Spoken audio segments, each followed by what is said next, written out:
Целата на промените е Република Македонија да биде една изборна единица, инаку останал и натаму пропорционалниот модел. Досегашната пракса покажува дека Република Македонија запаѓа во циклични кризи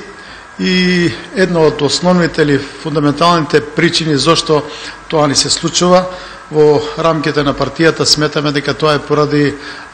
бројот на изборните единици кои што ги фаворизираат големите партии и преку овој број на изборни единици една од партиите што освојува мнозинство во суштина етаблира еден класичен еднопартиски систем. Доколку се прифати овој модел, Република Македонија да биде една изборна единица, тогаш поголем број на партии ќе бидат застапени во парламентот